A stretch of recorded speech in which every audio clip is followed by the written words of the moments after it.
And that's where the marketing part comes in. We are super, we do everything from, of course, our social media, our website. We do a lot of digital marketing too, using ads, Facebook, Instagram, LinkedIn, things like that to push out there. So this is the first job I've actually had where they actually encourage digital ads, to make sure that we get out the message that we need to, or let people know about what's going on. So that has been super successful for us. Welcome to Endless Coffee Cup, a regular discussion of marketing news, culture, and media for our complex digital lifestyle. Join Matt Bailey as he engages in conversation to find insights beyond the latest headlines and deeper understanding for those involved in marketing. Grab a cup of coffee, have a seat, and thanks for joining. Well, hello, dear listener, and welcome to another edition of the Endless Coffee Cup podcast. And again, I'm just amazed at the people that I meet throughout the year and throughout different events. And I tell you, if you're not looking to meet people, you won't. And I have to say that today's guest is just a super special guest. We met at the National Association of Government Communicators. Little did I know that Tabitha was the incoming president of the National Association of Government Communicators. But I would like to introduce you to Tabitha Clark. And Tabitha, how are you doing today? Hey, I'm doing great. It's sunny in Georgia and not hot yet. It probably will be in about 5 minutes, but doing great. I appreciate you having me on, Matt. Well, I appreciate you coming on. And so not just with the National Association of Government Communicators, we'll talk about that, but you are the Senior Communications Manager for Perry, Georgia. That's right. All right. Tell me a little bit about yourself, your history, and what led you into this line of work. Sure, absolutely. So my journey into government communication began right after I got out of high school. I went into college for mass media. Back then, Facebook was still for college students. So that makes me feel a little bit old saying that. But I thought I wanted to be a television reporter because that's pretty much how I grew up. Right. Was in that field for about a month and then figured out that was not for me. So definitely, God bless those people. But one thing led to another. And then I became public information officer for the Warner Robins Police Department, which is a police department agency that's local here to the Perry area. Learned a lot. My dad was actually a lieutenant at the police department in criminal investigations. So I kind of grew up in the culture and really honed my skills and was there for about 5 years. And it was an amazing experience.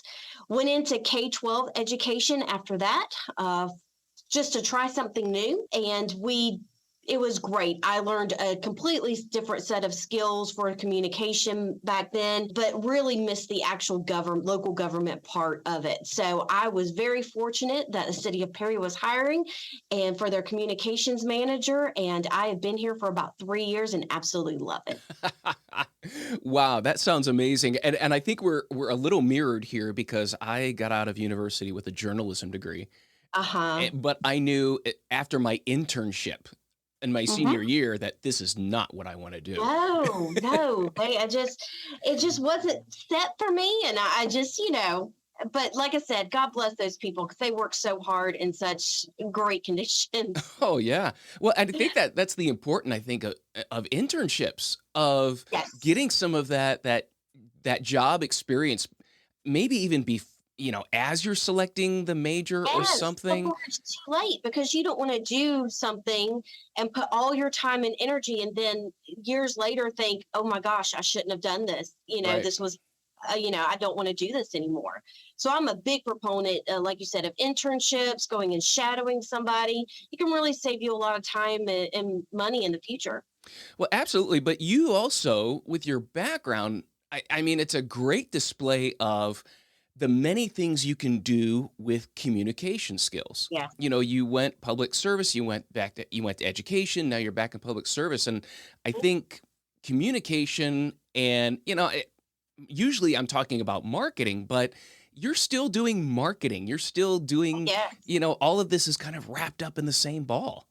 Yeah, marketing is an essential part of communication, whether you're doing it for local government, schools, public sector, I mean, you have to make sure that your message is reaching the correct audience at the correct time.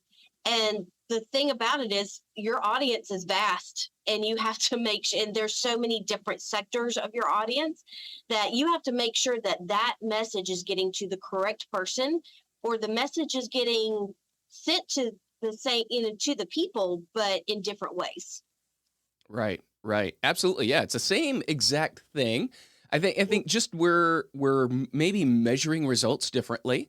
I think with public communications, please correct me. It's more I need well, it's the same in that we want to create an action.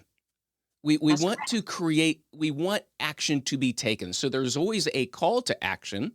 And correct. so I think more in the commercial side, we're counting that with dollar signs. With public, it may be counting heads. It may be how many people came or something like that, or how many people participated or clicked.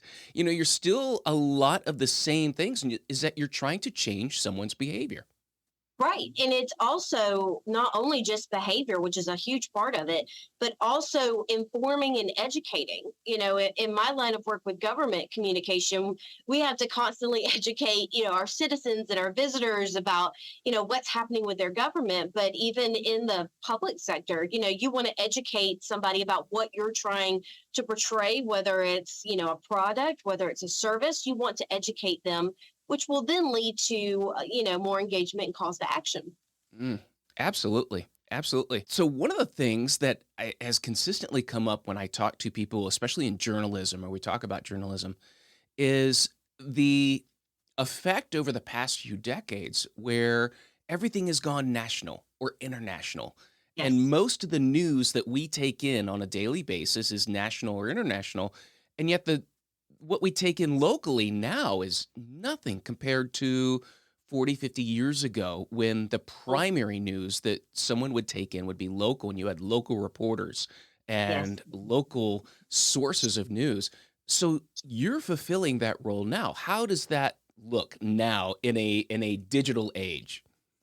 Well, what we definitely see here in Perry, in local government is, like you said, everything's national, international. So if we really want to get our audience to understand something, we try to make it relevant to the national, international news of the day. So they've already got this information. So how is that affecting us locally? So with that, and that's just the news part, that's just the happenings.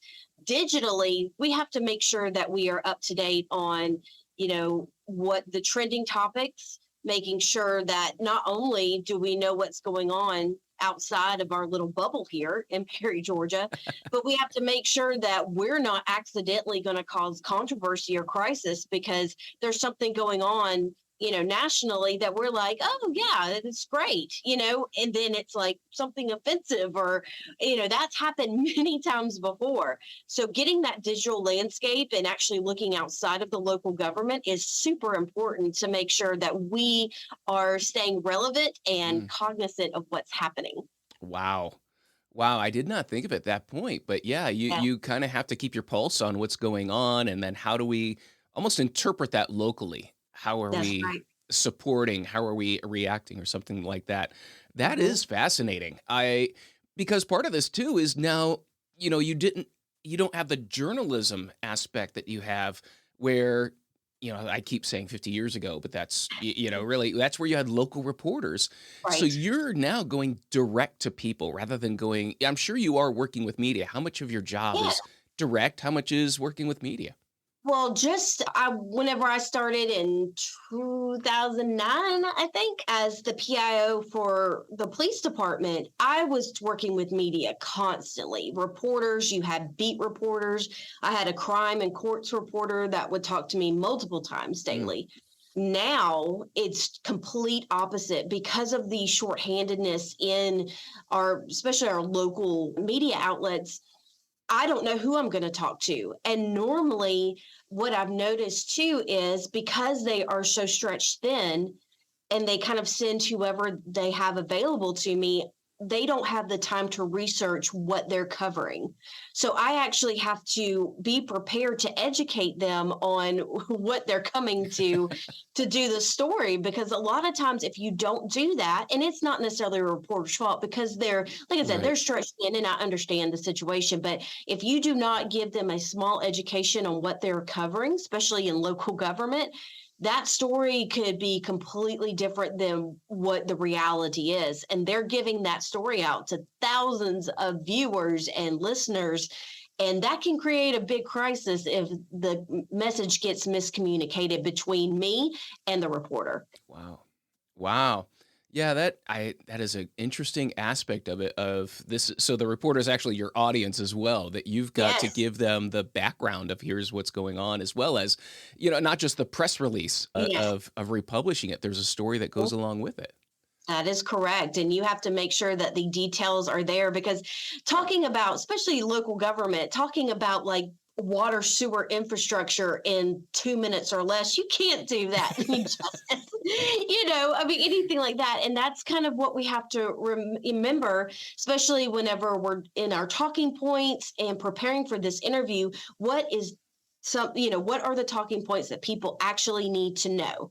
A, the attention span, of course, but B, that you also know the reporter timeline on how long they can have their story. So making sure you nail those talking points is super important to making sure that that message gets across. Wow. Wow. Fantastic. So, how much of this? I've got to ask. You joked about the water and sewer reports, but I Right. mean, what's the range of things that you have to communicate about for the city?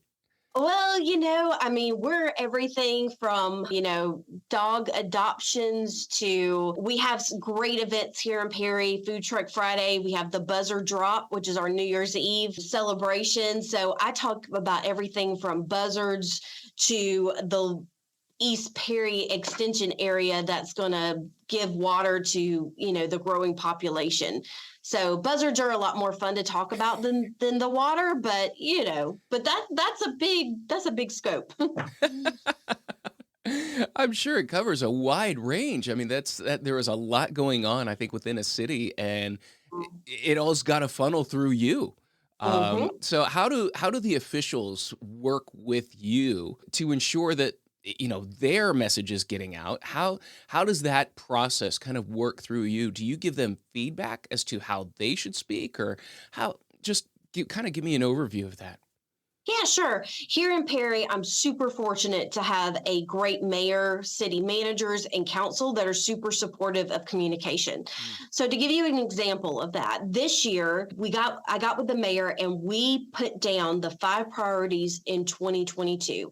I'm a huge advocate for short, succinct messages that the public will understand, and putting it kind of in bite size. So whenever we communicate what our priorities are, they're short and sweet. And we work with the mayor and the city council to say, okay, communication, what are your top priorities in that? And then what I do is kind of help, like I said, package that up into, consumable bites for the viewer or the user. So if there's a interview that comes along, such as a water main break happens in an area and a reporter wants to talk to the mayor about it, what I'll do, talk to the reporter, make sure I know exactly what they want to do and exactly what information that they need. So I'll do that research right quick, and then I'll write down, based on conversations and observations, I'll write down, the talking points. We'll talk about that back and forth with the mayor, and then we'll do it, and I'll be in there, and usually the mayor will just nail those talking points. So it's basically looking at the big picture, and then pushing that down into consumable bites for the reporter. Absolutely. Wow, that is great. And I could tell by listening to you that you have like great practice doing this, because every question I've asked you, you bring it down and you stayed at and you this is so yeah, this is like a podcast host kind of a dream because you answer it, you give it up, but yet you don't just keep going on. And so Yeah, you are sound bites I are could everything. I could tell like you have this PR training of say what just needs to be said. Well, thank you. Thank you.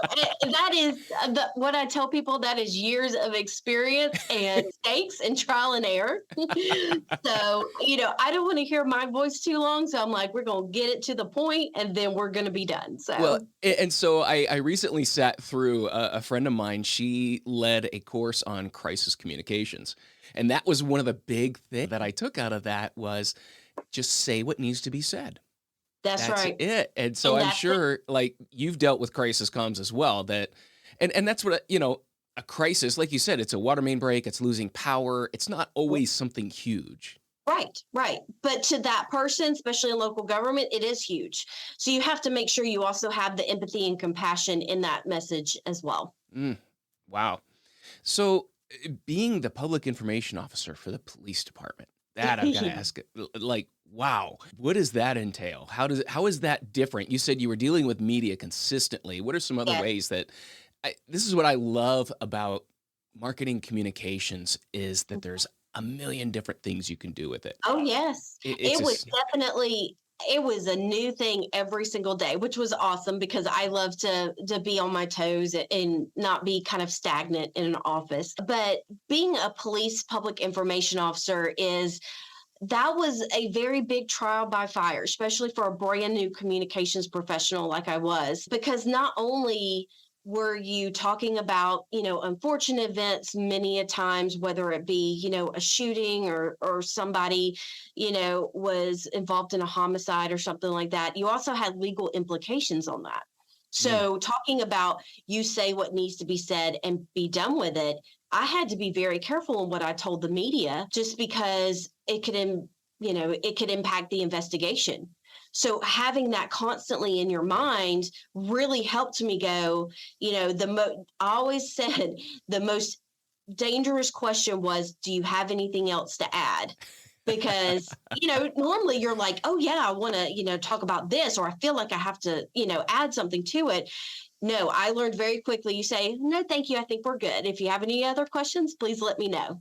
So that was that big thing with reporters because they're, obviously trying to get the information, but having to constantly be aware of A, what you could release, and B, what you wanted to make sure stayed with the detectives was very important. wow.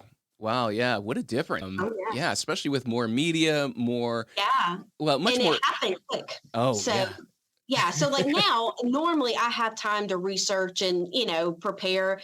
In the police world, you don't.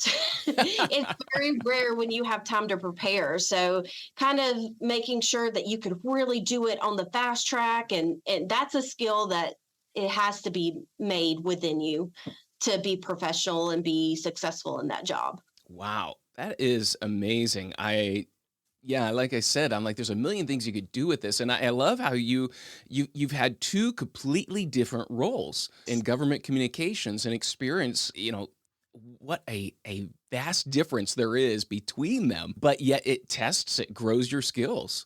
Yes, doing completely different things is I would recommend it, especially for younger professionals, whether you be in marketing, whether you be in communications, because I learned a completely different skill set in public education than I did in the police force. I mean, obviously, two totally different things, but there was different types of communication. And how to portray that effectively has really helped, grow me as a professional. So I feel like the more diversity that you can have in your career, especially early on, the better you are. Yes, absolutely, absolutely. Yeah, it goes back to that internship. The more you're exposed to, Yes. the more you see, because part of it's your personality, part of it's maybe how you're just wired for challenge. Mhm. What appeals to you? So I got to ask you. You started a podcast for the city of I, Perry. I did. I How- did. It was a crazy little dream of mine. It goes back to, we talked about the priorities in Perry for this year. And communication was a big one of them. So we did a texting service that was very popular. but I wanted to continue to expand out with our audience. We here in Perry are very interested in attracting the younger adult, younger family type demographic. And kind of being in that demographic myself, I'm rapidly getting out of that, is making sure they love podcasts. So I love podcasts still, whether it's true crime, whether it's drunk history, which I think is amazing. I wanted to do that because the informality of it. Yeah. Local government, I'll be the first to admit, it can be boring and dry, and nobody cares about local government as long as your toilet flushes, and your trash gets picked up, we're good. Yes. I mean, who cares? So my goal for doing Inside Perry was to do an informal, fun podcast that, we laugh a lot and just try to get people to see the other side of local government, what happens behind the scenes. That's cool. How has that experience been so far?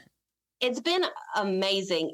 I love it so much more than video because it's so Yes. much more laid back, Yes.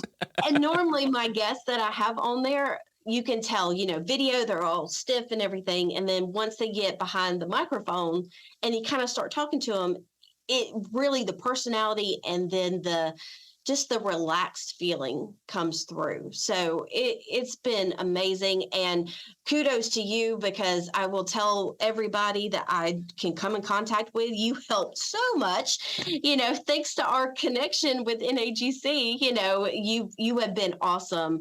And I hate to say the cliche, but it does take a village, especially in the marketing and communications field. We need to learn from each other and share those skills that we have. And I'm so thankful for that. Oh, I appreciate that. No, you put out a call. What do we need for a podcast? And look out, let me tell you. I have no idea. I have no idea what I'm doing. So please, somebody help me. Well, and that's the thing. I joke with people. It started out with a Yeti mic on a table, and then it becomes an addiction. You just start buying more microphones, and yes. Oh my gosh, it's like. It's like, oh yeah, that's cool. And then you do research and you're like, I could really use that too. That would be nice. So you have to be careful. I think my wife was complaining at one point. She's like, how many cables do you need? A lot. And yeah, and like more than you think. Exactly. Like you want to do a good put out a good product. So, Well, and then I find like probably about every 6 months, I'm rewiring things. I'm moving things around. I'm rewiring, maybe find a better setup. Or I got new speakers or something like that. So it's, you just never let it. Yeah, you never let it sit. Now, as you can tell, I'm moving. At one point, I wanted to do video with the podcast. And then it was just a matter of, I don't have time to edit. When am I going to have time to edit this and get this out? And oh my gosh, the editing is insane. It's not my favorite part. Let's just put it that way. And of course, other marketers are like, why aren't you doing video? You need to do video. I'm like, well, come do it for me. Exactly. Like, this sounds like a great opportunity for you to help me. Yeah, absolutely. So someday, whether I either have the time or the money to pay someone to do it, we'll move into video. Hey, there's always room for improvement, and we'll just keep going toward it. Oh, that's great. So have you gotten any feedback from the citizens on the podcast? Have you heard anything back from them on that? Yeah, actually, shockingly, whenever the media, I know, right? Community engagement is very hard in local media, but they did when the news story, whenever the media did their news stories about the podcast, she asked, "Is there anybody that listens?" I'm like, "Well, my mother-in-law does." I was like, "But I don't think you want to do that." Anyway, she found somebody. And I was like, okay, here we, because I didn't know about it until the story aired, and I was watching it, and I was like, okay, let's figure, because you never know what's going to go on. Mm-hmm. And he said, and normally, this person is very vocal about local government, likes to give opinions. So I was equally terrified. And he said something along to the fact of, it's very upbeat, and I really like to listen to it. And you could not tell me anything after that. I was on cloud nine, because this person that normally, has opinions about how the government is ran unsolicited said how great it was and upbeat, Mm-hmm. and the fact that it wasn't boring and he liked to listen to it. That part, I was like, mission accomplished there. Right. If I can at least get people to listen, then the message gets out even more. So yeah, that was a big win for me. Like I said, you couldn't ruin my day that day because it was awesome. That is amazing. Well, and like you said, so much of government communication is formal. And so Yes. to have an informal outlet that Mhm. is more like a public forum, but Right. without the public. Yeah, well, not the public, but but I that's, we do after every in the show notes, on our posts and all that kind of stuff. We say, hey, if there's something that you want us to talk about, let us know and we'll do something about it. Whether it's about a pothole, whether it's about, water service or whatever. So, we do encourage people to come and, or to put stuff in, for topics wise. So, good. you know, we just want people to know that, the government, at least in Perry, Georgia, is very open and transparent. And, we're not stuffy. We love to have fun. Like I said, we have buzzards as our New Year's Eve drop. So, I mean, how cool is that? Are you literally dropping buzzards? I mean, Okay. I have to So, tell you, so like the first thing I'm thinking of, and I know. honestly, I did not think when you were talking about your age, I'm like, honestly, I didn't think you were that old. But what I'm thinking of is the turkey drop on WKRP in Cincinnati. Yes. So Okay.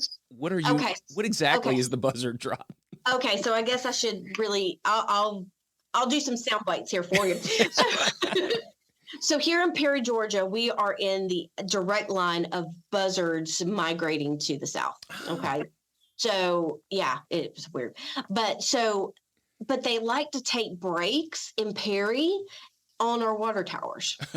So it's a hangout spot, apparently. It's on Google Maps. I don't know, but they love to hang out on our towers. Well, when they hang out, and of course, they go to the bathroom. So they mess up, or they used to mess up our water towers really bad. Of course, that costs money, time. So anyway, so we were able to figure out a way we hang buzzard effigy on our water towers, and that's kind of you're not allowed here, and it works. We have not had buzzards on a thing. So to capitalize on that, because we're kind of quirky, is we created Bob the Buzzard, who is a very distinguished buzzard gentleman. If you go on our website or if you go on our social media, you'll see Bob. So we actually, one of our building maintenance people or car maintenance people actually created this Bob the Buzzard with a top hat, kind of, I guess, ball type thing, structure. And that's what we push down. So no buzzards are harmed, during our New Year's Eve celebration. But yeah, so we have a buzzard costume. Somebody gets up, and dresses up, and it's a lot of fun. That is It's like great. we say, we take government seriously, but we also like to have a lot of fun. Well, and that's one thing that, even from a, city here in Ohio, a smaller city and things like that, that it seems like every city kind of has those annual things that really gives them an identity. Right. And it amazes me. It's kind of like the same people turn out. And I'm amazed that more people don't just come and see what's going on in some of these, like your Food Truck Friday. We have a First Friday, Hmm. and a couple of these things that there really is some fun stuff going on downtown and things that people are doing that you might never know about unless you show up to one of these events. Right. And that's where the marketing part comes in. We are super, we do everything from, of course, our social media, our website. We do a lot of digital marketing too, using ads, Facebook, Instagram, LinkedIn, Mm. things like that to push out there. So this is the first job I've actually had where they actually encourage digital ads, to make sure that we get out the message that we need to, or let people know about what's going on. So that has been super successful for us. Hey everyone, this is Matt, and thanks for listening. Just a quick break in the middle of the podcast here to let you know there's a couple ways that you can connect with us. The first is learn.sitelogic.com. That's the learning site where you can see courses on analytics, courses on digital marketing across paid search, SEO, multiple disciplines. And then also, you can connect with us on Slack. Go to Slack if you're there And look for us at endlesscoffeecup.slack.com. Connect with us. I'd love to hear from you. Hear what ails you in the realm of digital marketing. Are there courses you need, information that you'd like to hear, or maybe some past guests that you'd like to hear more from? Thanks again for being a listener of the Endless Coffee Cup, and I look forward to hearing from you.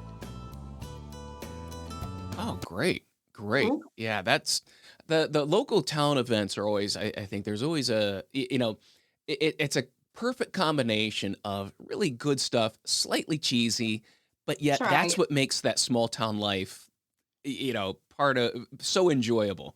That's correct. You've got to have fun. There's so many things you can do, kind of halfway and things like that. But if you really just kind of embrace it and make sure that the whole family can come to it, and Yeah. that's one of our big things. All of ours are family friendly. We always make sure that even depending on your socioeconomic status, that you can come in and at least enjoy the event, even if you don't spend any money. Right. So we're really cognizant of that. Good. Oh, that is so cool to hear. That is great. Now, one of the things you had mentioned is you've got the local community, but you're Mhm. also focused on bringing tourism in as well. So Mhm. you've got a voice outside of the local area, and how do you incorporate that into what you're doing? So we are very big on bringing people. The city of Perry is rapidly growing. We grew from like 10,000 people to 20,000 people in less than 10 years. Wow. So yes, it is. South Houston County, where we're at in Georgia, is just booming with new population. And plus we have Robbins Air Force Base right next to us. So we also have a big military presence as well that comes in and helps grow our population. Mm. So tourism is our hotel motel tax is what really funds our events and things of that nature to try to draw people in. So we are always making sure that not only are we catering and focusing on our local residents, we want them to have a good time and a sense of place and things like that. But we also want to use Perry and the image and make sure that we are also a destination city. We want to Obviously we can't compete with Atlanta and things like that, but we want to be the next best thing. We want people to come here, enjoy, have quality of life. And not only if you here and you live here, and that's great, but even if you just want to visit and enjoy the amenities that we want to make sure that people outside of our area know about that as well. That's great. Yeah, it's an important area to understand of, not only that local communications, but then there is that I love how you brought in there's a revenue base. There Yes. is, quality of life. We're trying to make this an attractive place. Yeah, you don't Mhm. want people just to come visit. It sounds like No, they come visit and we stay. want you to stay. We'd love for you to stay, That if is a not visit very often. that is a So great message. I love that. I love that. Well, Tabitha, let's switch gears a little bit here sure. and let's talk about the National Association of Government Communicators. We talked about you and how you had two very different experiences. Mhm. One of the things that I was amazed when I was at the conference was how many roles people are in that they are communicators. Yeah. Talk to me a little bit about the organization itself and just some of the things that go on there. Sure. Well, the National Association of Government Communicators is unique in the fact that we cover all levels of government, whether it be federal, state, local municipality like myself, tribal, basically any type of government communicator is welcome at the NAGC. And our mission is to advocate, promote, and recognize the government communicator. Unfortunately, and it's getting a little bit better, the government communicator is not seen as an essential service in government. Mm, And that's been kind of what's happened in the past. You're there to write your press releases, maybe give some advice, and then that's it. What we are trying to do at NAGC is to educate and our government communication professionals to the point where their skill set makes them essential and makes them a person that their bosses cannot live with. So we want to make sure, we have our communication school, like where you and I met, Matt, and we have webinars and things like that. We want to make sure that the government communication professional is recognized for the quality of professionalism and service that is essential in government communication. It's completely different, like you said, than it was 50 years ago, 20, 10, things like that. It is ever evolving, and the professional, the communications professional needs to evolve with that to remain relevant. So that's what the NAGC does, is to make sure that we continue to allow our profession to be that relevant source of information. Yeah, I was absolutely, I absolutely love going to these smaller conferences rather than just like an industry conference about, Right. marketing or something, but you really get a sense of what's really important Mm-hmm. within a niche.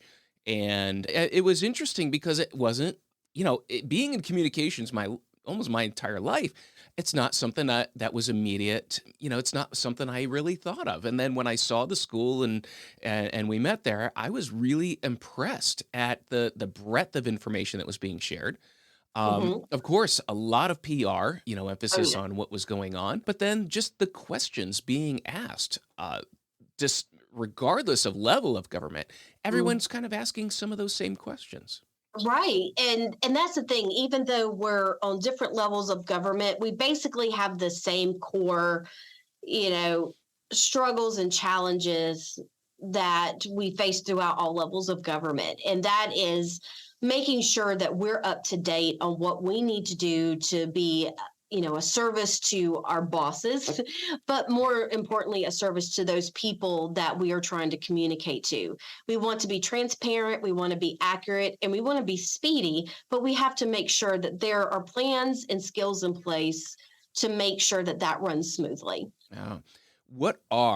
Let me ask you this, what are some of the challenges of a government communicator? You alluded to it, so I'm going to bring it Yeah, out that's here. right. That's right. I walked right into that, right? You did. There's a couple. So first, like we talked about earlier, making sure that the government communication professional is at the table and with all of those main people that make decisions, whether it be mayor, city council, city managers, administrators, department heads, things like that. If we don't know what's going on, it's almost impossible to get the message across that they want to get. So a lot of government communicators, especially in one-stop shops and things like that, they struggle with that. So we try to give them the skills and the encouragement to advocate for themselves. Another major, especially in digital marketing, another major thing is keeping up with the trends of social media, and not even just social media, just communication in general. I mean, we're doing a texting service called Perry Points, and it is more popular. It's gaining popularity than even our Facebook page, which has over 15,000 people. People just want to get information in a certain way. And you have to figure out what that certain way is to get it out. Not everybody uses Facebook. Not everybody uses, Instagram or LinkedIn. They want it straight to their phones. So we have to, basically they just want us to show up at the door and say, hey, this is what's going on, look into my eyes and pay attention. So trying to keep up with how people want their communication. And then also, just like whenever you presented back in last year's comm school, is all the data that we have from digital, communication and marketing. How do we use that data? Because it's so foreign, especially if you don't know what you're doing, and show it to your bosses, or even use it for your own strategies. What does it all mean? Mhm. How do we use that to actually do something with it? So those three or four points are some of the major challenges that we're facing right now. Wow, that is great. Yeah, it's interesting what you said. Like people want the information right away, but they want it the way they want it when they That is want it, correct. and then kind of like a go away. I don't need you anymore. That's right. That's right. Even Like I said, your toilet flushes, your trash gets picked up, then we're good. well, yeah, and what you're describing is these are the essential services that they rely on every moment of every day. In that way, it's not like you're marketing something that they need or want down the road. Right. It's something that they enjoy right now, especially if it's a That's city right. service or something. So, Mhm. yeah, Yeah, it's funny how it's they've already bought it. You just need that's to right. stay up with the But you communication. just got to make sure you continue on. And if something's wrong with it, we need to know immediately, 5 minutes before it happens, with our crystal ball. So, like, yeah, but, Facebook, it's not the main communication tool. And, even social media, it's not. Hmm. I have actually more engagement on our next door page than I ever do in Facebook. And that was kind of eye opening to me, and that's kind of hard because there's a lot of people out there in the world. So you have to figure out how they want to be communicated with. Wow. Yeah, absolutely. And I'm sure, yeah, locally, like you said, it's going to be so diverse how people want to communicate or choose to communicate, and Mhm. also where they expect it. That Yes, is really kind of an interesting. I love to hear that you're meeting them where they are, even being on Nextdoor. you have to. And Yes, is that yes. something that you knew people were there and you went there, or is that something where you did some research and said we need to be here? Well, we did some research, and because I think the other thing that we struggle with a lot as communication professionals and even marketing is we don't have to be on every platform, and I think the kind of the push or the guilt to say I need to be on Twitter, I need to be on Facebook, I need to be on Snapchat, whatever. You really have to be strategic in where you have to know where your audience is. And through some research and everything, we're like, well, a lot of people are on Nextdoor. So let's go there, give it a try. And turns out that's where a lot of our people are. Like Twitter, a lot of people aren't there. And so we don't rely as heavily on Twitter. We rely heavily on what works Yeah. instead of trying to make something work. Wow. Very good. Right. So I got you on the challenges. Let me ask you, Tabitha, what are the rewards of doing what you do? The rewards are when people are informed.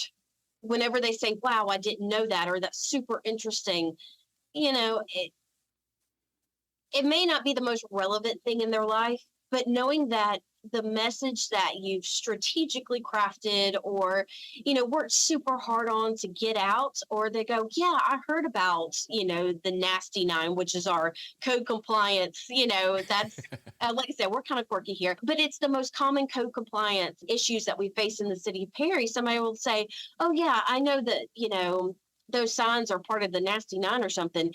Just getting your message out in the noise of today Mm.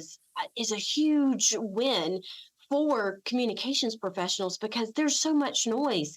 You've got social media, you've got the radio. I mean, heck, just driving down the road, you've got these signs and everything. So battling and getting through that noise to get your message across and for them to actually remember it and retain it, that is the biggest reward that I have. That's cool. I like that. Yeah, like you said, the amount of noise we face on a It's daily amazing. basis is absolutely insane. Mhm. And we keep comparing to 40, 50 years ago, Yeah. the amount of noise that is so, so true. So what would be the benefits for someone, one of the things I saw for NAGC is there is just so many resources available for people. Who can join? Why should they join? How can they find out more? Absolutely. So we are very big on LinkedIn. So if you look up National Association of Government Communicators, you'll see a lot of resources there, of course, nagc.com. So any type of government communication professional. And it's like we said earlier, you don't have to be the PIO or the communications manager. I mean, we're also looking with the new trends of the DEI and the inclusion and there's all types of communication that is going on in governments that aren't just the strictly PIO. So we have a list of those on our website, but basically anybody that's looking for a group of people that knows what you're going through, because sometimes, especially if you're just an office of one, it can feel like I don't know what I'm doing. Nobody else is having this problem. Completely opposite is the case. So NAGC is that group of people that you can rely on if you need to bounce something off. Heck, even if you want to just, vent, do a Zoom meeting and vent, about your situation. But not only that, but it is making sure that you are equipped as a communications professional with the skills and the opportunities that you need to be relevant in this day and age to effectively communicate your agency's message. So the promotion, the advocation, the skills and education are some of the main things that you need as a professional to be successful in this field. And that's what the NAGC can do for you. So if you're interested, you can always contact me, of course, but you can go on nagc.com and see what we have to offer. Our communication school will be in April of next year in Portland, Oregon. So we're really excited about that. We have a certificate program happening in October about crisis communication and ethics and where they collide and where they can actually crumble. So, and try to avoid the pitfalls of that. It's that, that really fast speed that we were talking about earlier. So we're just really excited. We're a growing organization, and basically we just want to make sure that our profession is prepared and is professional, and making sure that we remain relevant in the government communication field. Great. Wow. What a commercial, Tabitha. That was amazing. Thank you. You've got that down. Got it down. That's right. Well, and that was one of the things. So yeah, it was interesting. So I was teaching a course on presenting data, and I was amazed that there was a group there from an auditor, one of the state auditors. And so they're not really in communications, but they have to communicate information. And so how much of government, I'm retracting here. How much of government is not just communicating to the public, but communicating within the structure of government? Internal communications is just as important as external communication. And the reason for that is because your biggest advocates and your biggest cheerleaders or your biggest critics is going to be your internal employees, staff. That's what we always say, because we make sure that our employees here in Perry, Georgia, are equipped with the basic information, or at least know where to give the information, say, hey, you can find this information here. Because the worst thing you can do is have an employee that say, I don't know. I don't know. That's not my job, Yeah. So, So, word of mouth is a huge, not digital, but communication wise. If you have employees that, like their job and want to help and things like that, and they feel like they're communicated with and heard, are going to be some of your best advocates out there in the real world outside of our bubble. Or if they don't feel like they're heard or communicated with, they can be your biggest critics. And that is damaging for any type of organization. Oh, absolutely. Absolutely. I just did a podcast on employees and internal communication and the culture and how you build that culture in an organization. And I'm sure it's the same thing in local government. There is a culture. And that's another thing we do Perry University for our citizens. It's kind of like Government 101. Oh, wow. Yeah, once a year, because we believe if we can at least educate a group of citizens, so when they go out to their friends and family, they can tell them, hey, no, this is what really happens, or go out and advocate for the actual government, so building those ambassadors, like I said, that's worth its weight in gold. It's even better than the digital ads and things like that.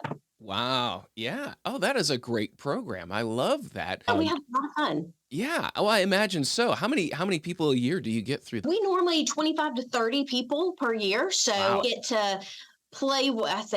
They get to go behind the scenes on like fire and police. They get to go up in the big ladder truck, and really get to understand the challenges that local government faces in this day and age, inflation, recruitment, things like that. So they really get an in-depth look at, what it takes to run a local government. So it's not cheap and it's not easy is the main points. Yeah.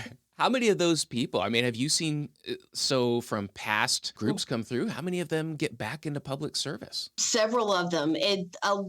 a vast majority of people who go through Perry University, they want to be more involved. So we have opportunities for boards, advisory boards. We just held a East Perry Park advisory board with a ton of citizens who wanted, to give their input on what they wanted to see in a new destination park here in Perry. So they'll attend city council meetings, and it's just great. Informed and engaged citizens are what makes a vibrant community. So that's what we try to do. Wonderful. Well, it sounds like, and yeah, I was looking at listened to a few podcasts, looked at the Facebook page, looked at all that, and then you are a busy, busy woman. You have got a lot going on. We've got a lot going on, but it's fun. Yeah. I mean, it's got to be fun, and you've got to be passionate about your subject no matter what.